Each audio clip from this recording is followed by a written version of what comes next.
Yeah. Got him recording. Here we go. Here to visit his academy. Woo, woo, woo. Walking in.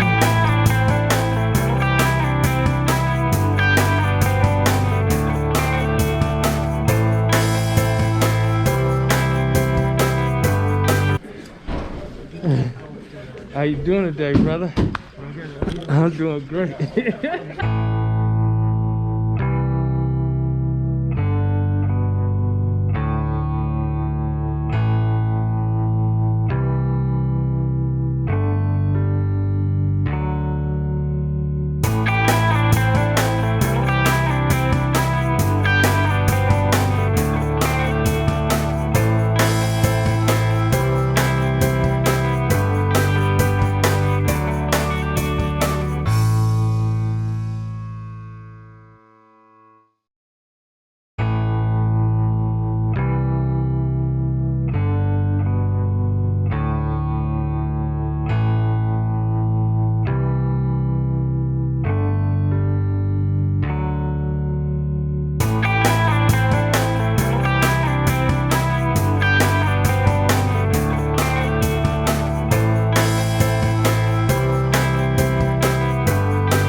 Regular strokes from there, like cross strokes from the bottom. So today we're gonna go for that from the half. Just starting out from the half and getting out.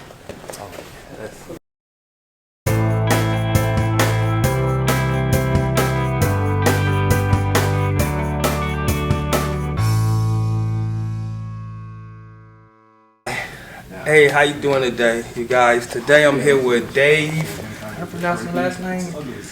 Soto, S-O-T-O. S-O-T-O, Soto. So I just, come to ask you a question. I just wanted to ask, okay, this is the gym where you teach and stuff, like, can you explain a lot more to it? Yeah, so everything started here. The gym's name is called DNA BJJ, and it has different meanings. Everything started with my dad doing martial arts and me and my kids actually doing it. So it's kind of a DNA, right? Yeah. But also because my wife and I, and my whole family, my kids, my wife and I do jiu-jitsu, and my wife's name is Anna. So DNA is David and Anna too. So everything is kind of related, right? But everything started because the church that I go to, we have this collaboration. And in that collaboration, we have the University of Minnesota BJJ Club.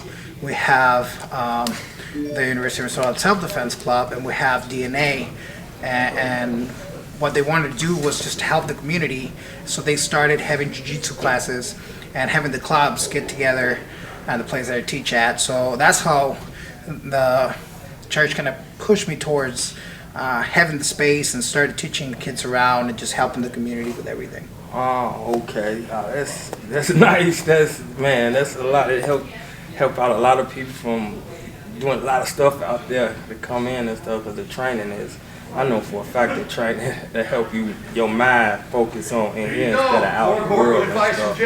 But another question I was gonna ask you, so what made you start it? So I started jiu-jitsu about 10, almost 11 years ago, and everything started because I started doing MMA. And I started fighting MMA, and then I started fighting professionally. But there was a lot of things with, I didn't want to be at a stage where I get too many kicks to the head, too many punches to the head. So so I wanted to go a different route and start doing jiu-jitsu, and I first started with grappling. I started doing no-gi, and then I eventually switched to the gi, and then I loved it ever since I started doing jiu-jitsu. And now that I have the opportunity to be teaching a little bit, well, I get to see the other part of it, not just the competition side, but the teaching side. So I started about 11 years ago, and I did it because of MMA. It was a complement for MMA, and then I just fell in love. For me, jiu-jitsu was more of a mental hack. You had to be ahead of the person that you were fighting. So, in MMA, you can just have a Holy Mary and hit somebody and knock them out, right? But jiu-jitsu, Yeah. when you get somebody to tap, it was like it's like the ultimate surrender. Like you get to make somebody else have no choice but to tap, right? So for me, it was more meaningful to get somebody to tap. So I just went with jiu-jitsu more, and I loved it, man. I still do it. So how you like rolling with your instructors? I love whenever I get a chance to roll with my instructors. I am part of Rio Jiu-Jitsu Minnesota, so I train with Joao Marinho and Jose Varela, and every time I get a chance, I roll with them.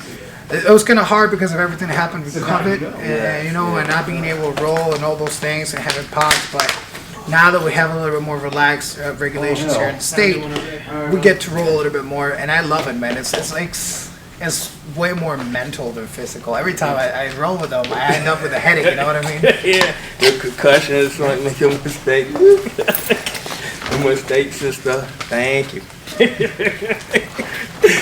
What? Camera's rolling. Camera rolling. Oh my God! I didn't know. So it's okay. Go around the back. It's alright. So yeah, since all that didn't happen, you think that that kind of affect you and your training when you was on the break and stuff? Nice to meet you. Nice to meet you too. You think it kind of affect you with your training? It did. So mostly, it was hard to find. Part is I am really fortunate to have my wife to help me. She's a blue belt, so she helped me a lot with drilling. She helped me a lot with rolling, and we both got our games. I think a little bit more technical, right? We had time to practice, and we had time to dedicate ourselves to the technical part of it, right? Even though we weren't doing as many rolls as we had on a regular class, it was hard because we had to change our routine to have a little bit more time for jiu-jitsu. With our kids, getting my kids to roll a little bit more, getting my kids to work in special different drills, just get them drilling, get them doing something related to jiu-jitsu. It was hard, and it changed a lot, but I was fortunate to have my wife that does jiu-jitsu to help me practice, help me not stay, not doing anything. Right. And we ran as much as we could, we drilled as much as we could, but it's not the same thing. It's not the same as being in the academy. Right. Yeah, I understand that. So I just want to ask, in like the world, like the worlds and the pounds and stuff, I just want to ask you, like, you got any like people that that's good, that's up here in Minnesota that that I could say like high level type. I mean, Minnesota has so many high level athletes. You can go to any gym here in Minnesota and you have guys there on a competition team, or or have their competition practices, and I've been so fortunate to get to either roll with them or see them or compete against them or just spend time with them in upper mats, and we have a lot of high levels. We have, to start in my academy, we have a couple of world champs and Pan Am champs training with every day, classes. But here in Minnesota, we got a lot of those. We got a lot of Master Worlds. We got a lot of juveniles. We have a lot of Pan Am kits. There we have competed Pan Ams and won. We have high level black belts everywhere, right? Mm-hmm. And people don't get that. But as soon as you walk in any academy in Minnesota, you can see the level, right? Yeah. We have Sebastian Murciano. We have who's a purple belt, who's really good, competed many times. We have Marcus Beater, who is a black belt from M30, who's real good. We have Cameron Gilliam in our gym, who won Worlds as a brown belt nogi, competed in Pans. We have really high level athletes every day here in Minnesota. So I do consider Minnesota a really good level, high level jiu-jitsu state. Right. I kind of figured that because I noticed like a lot of people that wrestle a lot that goes with it. Yeah, so. There's a lot of complementing jiu-jitsu with wrestling, jiu-jitsu with other sports. I was talking to a guy who just moved to Minnesota, and they did a lot of sambo, so it's kind of wrestling and like lugs and all that. And the moment he came here, and he started rolling with everybody around, he realized that everybody had like a high level of wrestling. Right. They were not just trying to pull out or anything like that. They were high level wrestlers, and they were high level judokas who were like representing. Minnesota has a lot of that. We have a lot of mixing. We have a lot of judo guys. We have a lot of wrestling guys who are getting into jiu-jitsu, and it just makes the level just get higher and higher. Yeah. It gives us a chance to go and compete, and live the name of Minnesota up high. It was, I know it's like 2 people up out of there that just won as blue belt level of worlds. Like, what's their names? You want to name out? Well, in our gym, we have really good blue belts. We have a lady, her name is Tiffany. Tiffany just won Master Worlds, her division and open division too. She just won double gold at Master Worlds. And we have Danielle, who's real good too, competed at Worlds in her division Masters and got second place. So we have really good blue belts competing. Right now, those are the 2 that I can mention at the top of my head, but I know there's a lot more in other places, in other gyms and academies that are world champs. Yeah, Danielle, I rode with her. She very aggressive. Yeah. She had a tight, aggressive game. Hey, don't get me wrong, girls are getting jiu-jitsu, man, and they're dangerous. That's what we need, a lot of females, Yep. a lot of them into that and stuff, into jiu-jitsu. So what do you think about the IBJJF about them putting in the what is it, knee rep? Oh, well, to be honest, I think it was about time. Now adults, brown and black belts are allowing to do the knee reaping and going for heel hooks and toe holds. So, I personally like that because I like to do that in no gi. Translate it to gi, it shouldn't be that hard. A little bit different. But I am looking forward to it. I think that it was about time they could have that. That was already happening in every other, invitationals or any other tournaments that you had outside of IBJJF. Most of them allowed knee reaping and tolls and all that. And to be honest, I had the opportunity of competing in different places, such as Fight to Win, and they allow that. And it's fun because it keeps the game going, right? It keeps you on your toes. Yeah, it is. I think there was a good decision for IBJJF now to allow those. It's a game changer for sure, but it's going to keep Jiu-Jitsu evolving, which is what everybody looks for. Right, that's it. So I was going to ask you about, what's his name? Marcus from out of M Theory. Mm-hmm. What you think his game? Hold on, this thing. Let me see something quick. Just making sure it's not.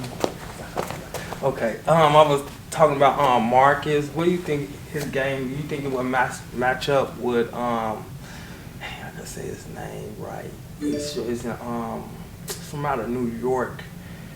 And Mikey Musumeci? Yeah. Mike Musumeci? Yeah. Well, Mark, I had the opportunity to roll when we were purple belts. I had the opportunity to roll with him, and he's really good working with lapels, but that's not it. He's really good at, he's a really good black belt now. He has a really good bottom game, and he has a really good top game.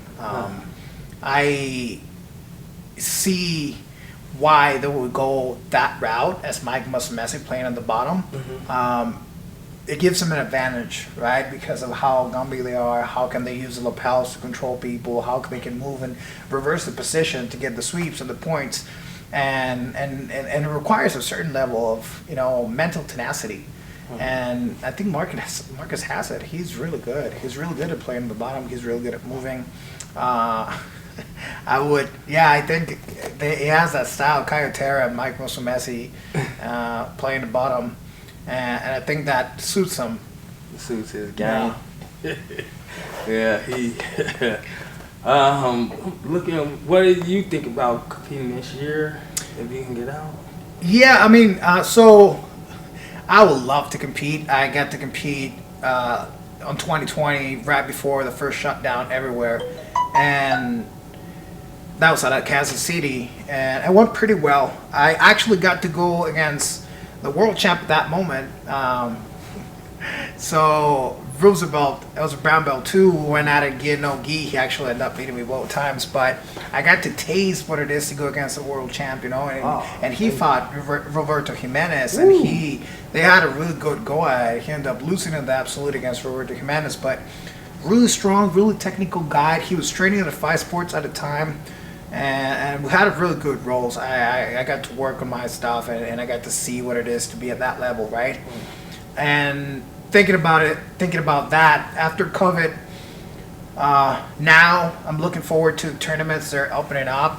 I'm not trying to do any local. I'm waiting for good tournaments, big tournaments that I can feel safe to go to. The only inconvenience that I see is that if you go and compete outside of the state, you will have to, quarantine yourself for 2 weeks.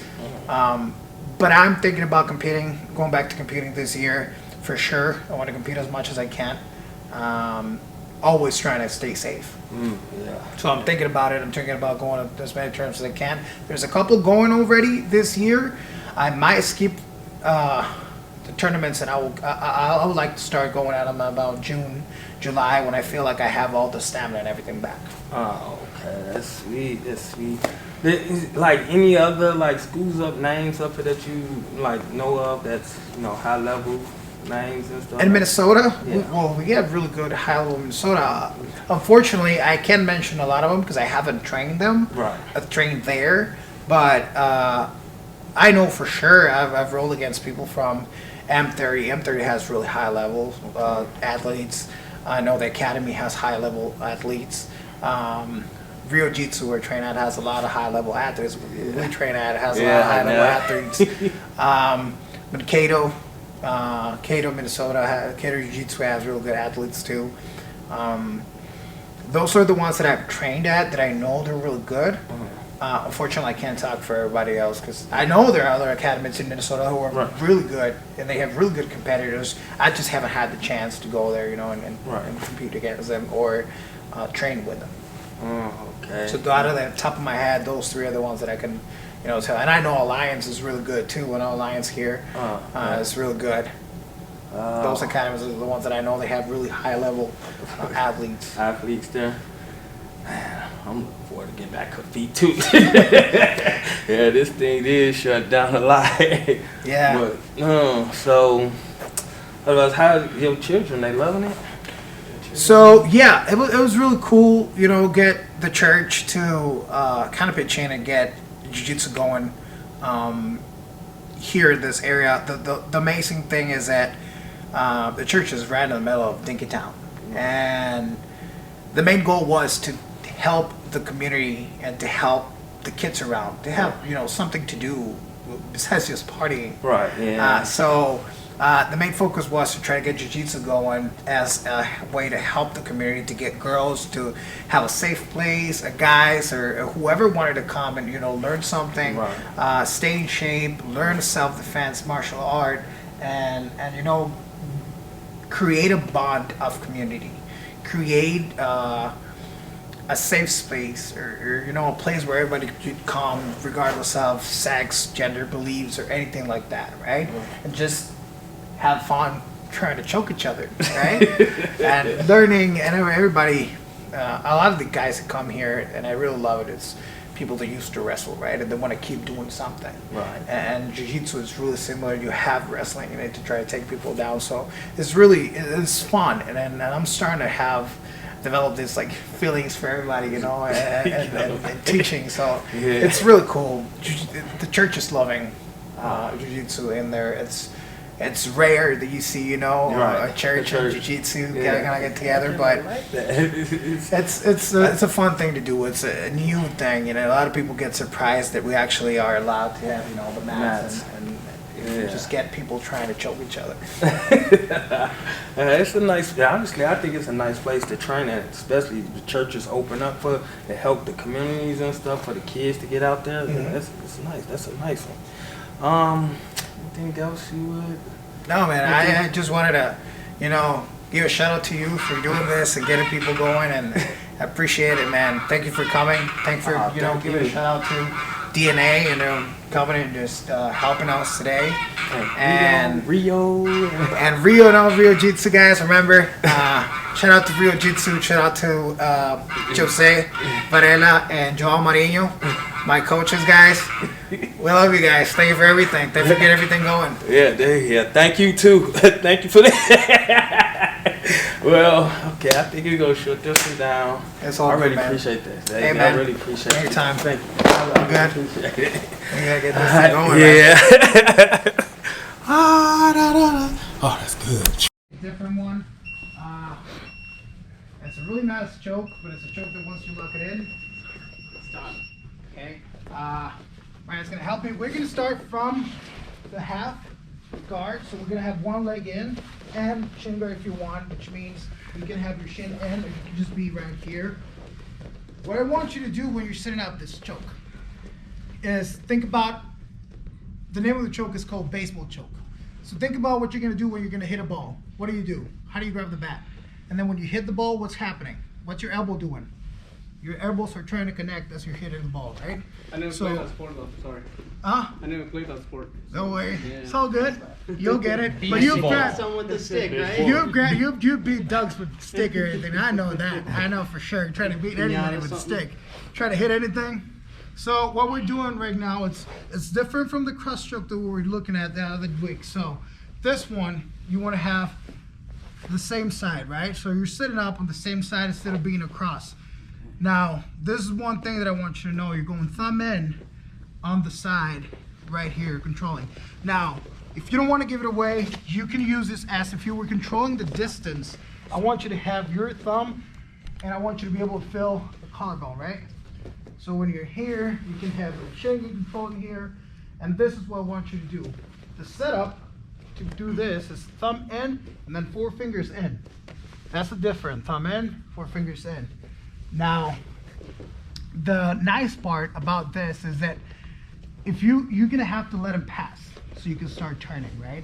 So you're here, you set it up, you let him pass and start passing. This is when you connect. You start connecting, you start turning, your elbows connect, and then the choke starts sinking in as you're turning. You can keep turning here, you can keep going here, or you can start going belly down and open your elbows. So what happens is that as soon as you start getting that connected, and you start going belly down, then you can start actually opening the butterfly here and start getting that choke super deep. So your opponent thinks that he's passing your guard. You have a choke set up, right? Same thing, we're using this to kind of control the distance. We're not letting him come in. As soon as he starts going, I sometimes like to grab here at the bottom. So all I do is guide the hand up as I'm going to turn. So I'm here, I'm controlling, he feels that my legs are down. So we start to pass, I get the grip deep, both of them deep. I start turning, elbows connect, and I start getting the choke, so join it down, and you get that choke.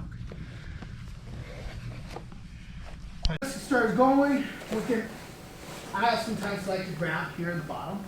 So all I do is guide the hand up as I'm going to turn.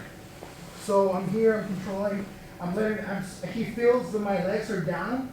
So we start to pass, I get the grip deep, both of them deep. I start turning, elbows connect, and I start getting the choke, so join it down, and you get that. I hear you talk. Go ahead. So I start from shin guard, right? And what I like to do is start playing with the lapel. So I'll take the outside lapel out, and then if the person tries to smash, what I'm looking for is to get this hand for the under as I shoot my leg through, so I can go as deep as I can, get my head as close as I can to the belly, go here and here, right? Now what I do is I fit this lapel that I was getting out, I get it across as tight as I can to the armpit of my opponent right here, so I can have a good grip. Now once I do that, the first thing I'm going to do is this. I have my hooks here. I'm going to switch the hooks real quick here, and I'm going to pull the leg so I can turn his hip. You see, as soon as I turn that, his hip starts turning, right? And I still have this control. So what I'm going to do is this hand goes to the knee, the inside of the knee, and I'm pushing him so I can get to push and get the control. When he feels this, the first thing he's gonna do is he feels like I'm gonna go for the back, so he whizzers my hand. As soon as he whizzers, now I have the control that I want as I turn the hip, so I can swim under here, pull this, push the knee, let's not let go, and I can come up, get the sweep, get this control here, and then start curling up to get that control. Let me do it fast. Oh, fast? Yeah, go ahead. You only got time. Just go. Okay. So now I'm just gonna do it. Here.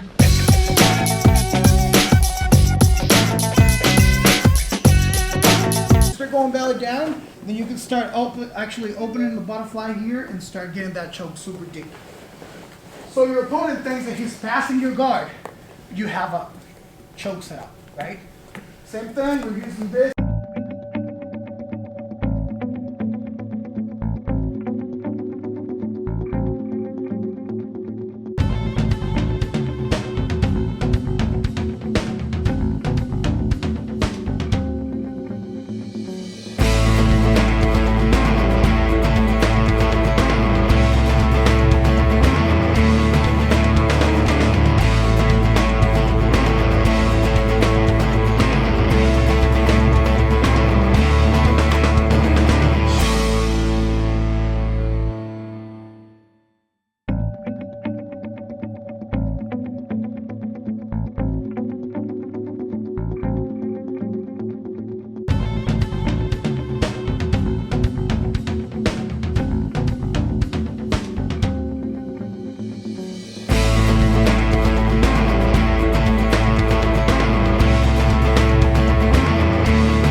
I think we won that one.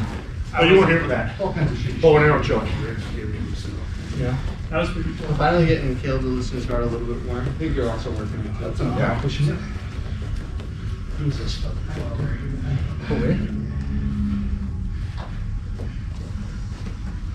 Okay guys, you guys have any questions for Richard?